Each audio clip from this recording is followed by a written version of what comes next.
Object creates subject, not the subject that creates the object. By UG Krishnamurti.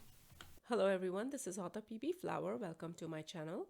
I am a published author of a trilogy called All Call None.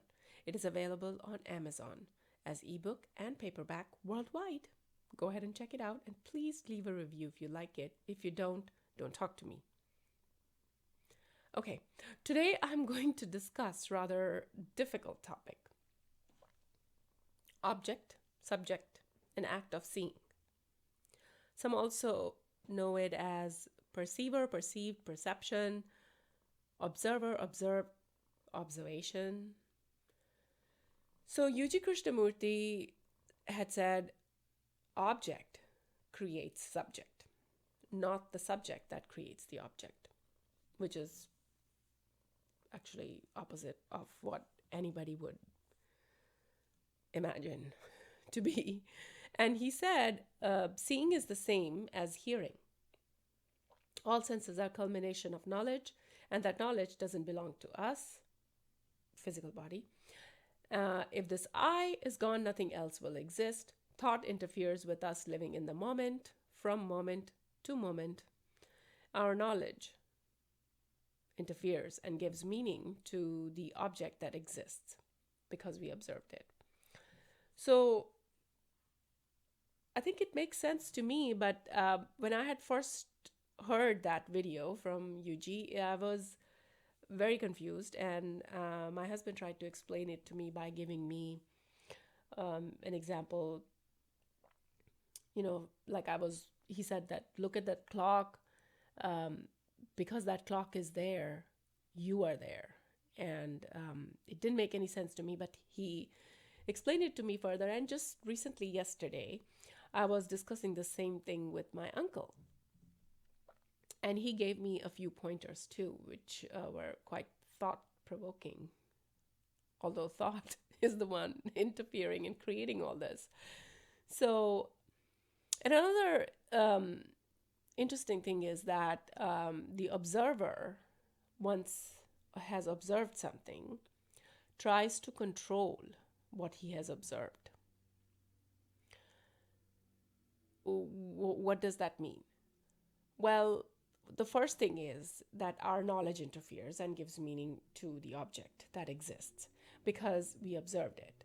Otherwise, neither the subject nor the object exist. If we don't notice anything, it doesn't exist. It is the act of seeing or perception or observation that creates either the object or the subject. So how does this observer control? Because we separate the object, because we look at it, we try to identify it, we try to name it, compare it with what we already know, the knowledge interference comes into play. So anything different from I or me, not the physical body, this entity I or me or myself, this is what tries to control the subject, the one that I'm looking at. So let's take an example. I'm aware of myself because I can see others. Right? Dwell on this for a second. Yeah, your second is up. Now, what I said is that I exist because there is another object, which is not I. That's why I exist. Now, a long time ago, I had read about this confusion or theorizing, something that someone had said. I can't remember it clearly, but I'm pretty sure when my uncle watches this podcast, he would immediately know what I'm talking about. So this person is wondering, am I looking at the cockroach or the cockroach is imagining me? Now, it is a question we can never ask, or we would never ask. That we could be in someone's dream or a figment of someone's imagination. This I is so strong that it would never think that way. It would never allow us to think that way. Anyway, I think that went on a tangent probably. Well, getting back to the perceiver and perceived and perception. I'm going to read an excerpt from my series to see how I have tried to simplify this for a layman. Tried is the key word because it's so difficult. So, premise here is that Shamli is living in fear as her husband's ex-fiance can feel waves off of him, his feelings basically. And this is a form of communication that I have discussed in my communication podcast. It goes on between the nature and the animals and trees and stuff. They can sense, they would know the change of season ahead of humans. Of course, we have all this technology now, but if we didn't, we would be the ones to know when it actually happens. But these other beings that, according to me, are higher beings, they can sense the waves and they would know it before us humans. So anyway, Shamli here is asking Asher, which is her fiance, her husband right now. So Shamli is asking her husband, how will you maintain composure if you are always high? Because Asher told her that the only way to block the ex-fiance from feeling him is by being high. And so Asher replies to that, it all depends on the perceived. A being under the influence always knows that they are high. Only when it reflects in their behavior that the perceiver can sense the state of mind as high or sober. For a higher being like myself, this delta is inward. My outward demeanor remains the same. Perceiver cannot know the change in the state of mind in me, for I don't have a mind. So there is no change in my behavior. Now, there are two things here. One, that I have stated that the object is manipulating the subject's perception here. An object is Asher, and subject is anyone looking at him. The manipulation is done by their senses, the subject's senses. Now, another is that mind interference is what he's talking about. That Asher doesn't have a mind because he's not influenced by mind, so because he's a higher being, like the animals and trees and everything. They don't have a mind. So knowledge doesn't come into play. It's the information that's being passed on as and when it is happening. So for humans, us humans, it would mean that the subject's knowledge is what is influencing their perception. So if someone is looking at us, they are the subject, they are looking at us, their knowledge and their perception will be influenced by their knowledge. And that's how they would come to determine me when they are looking at me. Or thought, it could be thought, experience. And I've talked about it in my other podcasts too, that how they related they are. So only comparing the sense of seeing or smell with an already stored knowledge to make sense of things. That's what we do. That's how we can make sense of anything.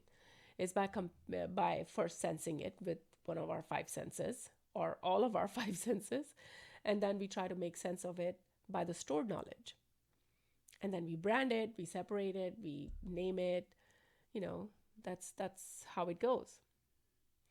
So Asher uses special leaves to get high, connecting him with the universal consciousness stream of this creation without any pushback. So the waves coming off of him are intense and complex and multiplied as it has the universal memory in it, not his stored knowledge, not his stored memory.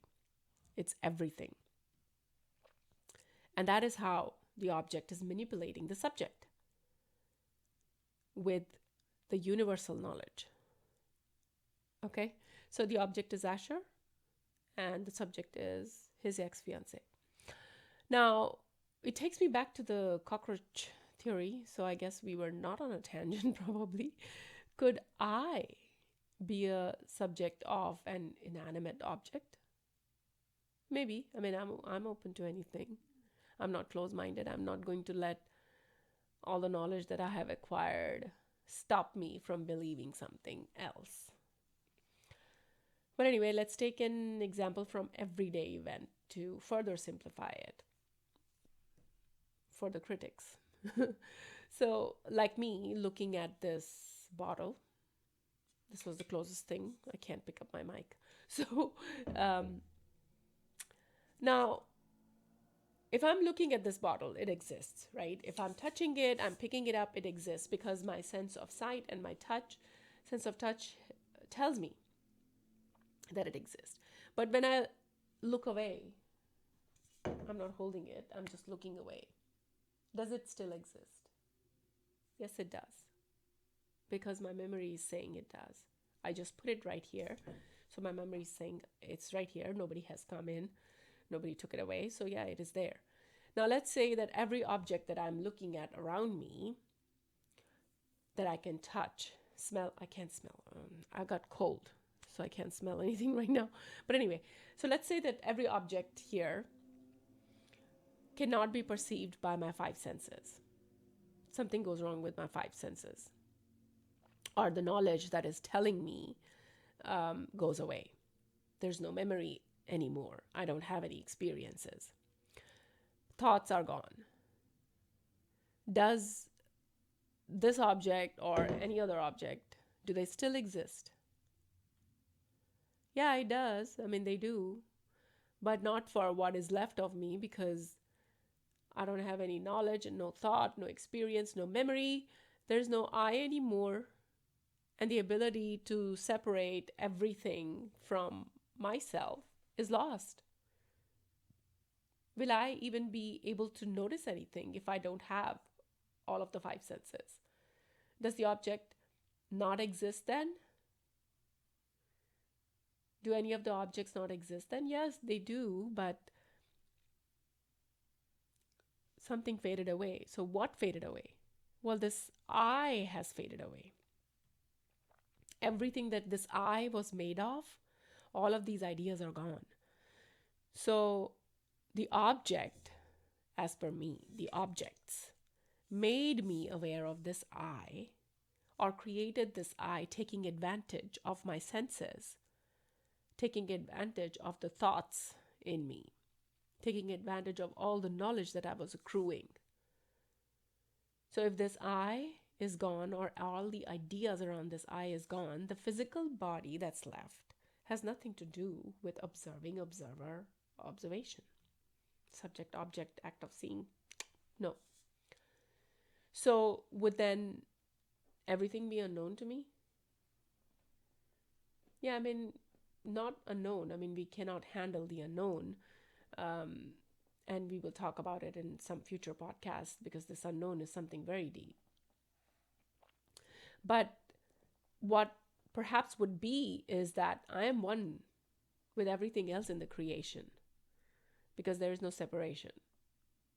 So I wouldn't know this physical body from another thing. It'll all be one.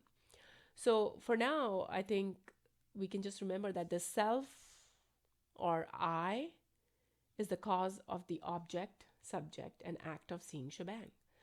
And I want to sign off with the following quote by me. Here's how it goes. Perspective changes the perception without actually changing the perceived. By B.B. Flower. Well, thank you for tuning in.